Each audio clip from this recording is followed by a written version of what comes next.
আমার প্রিয় বাচ্চারা, কোশ্চেনে কী বলা হয়েছে দেখো। বলেছে হ্যালোজেন অ্যাসিডের সঙ্গে নিম্নলিখিত অ্যালকোহলগুলির বিক্রিয়া সঠিক ক্রম হলো। তো দেখো বাচ্চারা, এখানে আমরা দুটো কেস উল্লেখ করতে পারি। তার মধ্যে একটা কেসের কোশ্চেন এখানে ধরো কেস ওয়ানে কী হচ্ছে। কেস ওয়ানে তোমাদেরকে আমি বলতে চাইছি যে এখানে ডিফারেন্ট টাইপ অফ অ্যালকোহল আছে। এবার তুমি একটা একটা অ্যাসিড হ্যালাইড নাও। ধরো একটা অ্যাসিড হ্যালাইড ধরো আমি নিলাম HCl বা HI নিলাম HCl। এই অ্যাসিড হ্যালাইডের রেসপেক্টে এদের বিক্রিয়াটা কেমন হবে।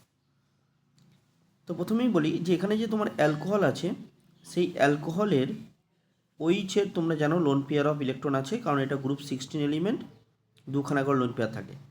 আর হ্যালোজেন অ্যাসিড থেকে কী হবে, একটা H+ প্রডিউস হবে, আর X- বা Cl- এখানে নিয়েছি HCl। তো এই লোন পেয়ারটা এখানে Hকে প্রোটনেট করবে, তাহলে এখানে তোমার হয়ে যাবে ROH2 পজিটিভ।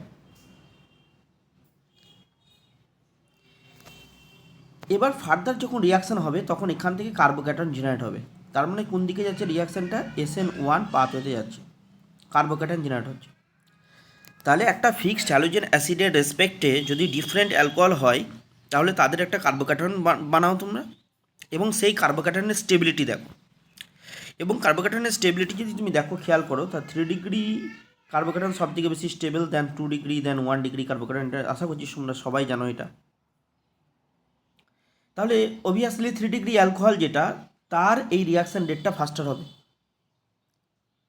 তাহলে সার কথা কী বোঝা গেল, যে একটা নির্দিষ্ট হ্যালোজেন অ্যাসিডের সঙ্গে অ্যালকোহলের বিক্রিয়ার সময়তে তোমাকে SN1 রিয়াকশান কনসিডার করতে হবে, এবং সেখানে দেখবে যে কোন অ্যালকোহলের কার্বোক্যাটায়নটা সব থেকে বেশি স্টেবল, সেই অ্যালকোহলটা দ্রুত রিয়াকশান করবে হ্যালোজেন অ্যাসিডের সঙ্গে। তাহলে এখানে দেখো তোমার যে কোশ্চেনটা এখানে আছে, সেখানে 1 ডিগ্রি, 2 ডিগ্রি, 3 ডিগ্রি কোনটা। প্রথম যে অ্যালকোহলটা সেটা দেখতে পাচ্ছ, ওইসটা একটা কার্বনের সঙ্গে যুক্ত হচ্ছে ডিরেক্টলি, সেই জন্য এটা 1 ডিগ্রি অ্যালকোহল। আচ্ছা, দ্বিতীয়টা দেখো, ওইসটা যে কার্বনের সঙ্গে যুক্ত আছে সেই কার্বনটা দুটো কার্বনের সঙ্গে ডিরেক্টলি কানেক্টেড, সেই জন্য এটা হচ্ছে 2 ডিগ্রি। আচ্ছা, 3 নম্বরের অপশানে দেখো, ওইসটা যে কার্বনের সঙ্গে যুক্ত সেটা ডাইরেক্টলি 3টে কার্বনের সঙ্গে যুক্ত আছে, সেই জন্য এটাকে আমরা 3 ডিগ্রি বলতে পারি। তাহলে তোমরা দেখতে পাচ্ছ 3 নম্বরটা সব থেকে ফাস্টার রেটে রিয়াকশন করবে, দেন 2, দেন 1। তাহলে এটা আছে কোথায়, 3, 2, 1, অপশান ডি। তাহলে অপশান ডি ইজ কারেক্ট। এখন আর কখনো যদি বাচ্চারা কেস নাম্বার 2 এর কোশ্চেনটা যদি তোমাদের চলে আসে, কেস নাম্বার 2টা দেখলাম। কেস নাম্বার 2তে কি, একটা নির্দিষ্ট অ্যালকোহলটা ধরো ফিক্স করে দিলাম ROH। সেখানে ডিফারেন্ট হ্যালোজেন অ্যাসিড আছে, ধরো HF আছে, HCl আছে, HBr আছে, আর HI আছে। তখন তোমরা দেখবে কার বন্ড স্ট্রেংথ সব থেকে কম।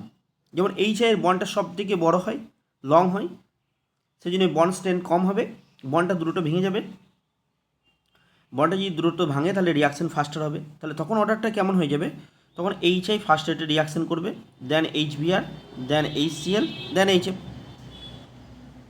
কিন্তু তোমার এখানে কেস নাম্বার 1 দিয়ে অ্যান্সার হয়ে যাচ্ছে, যেহেতু এখানে কেস নাম্বার 1-এর করসপন্ডিং কোশ্চেন আছে।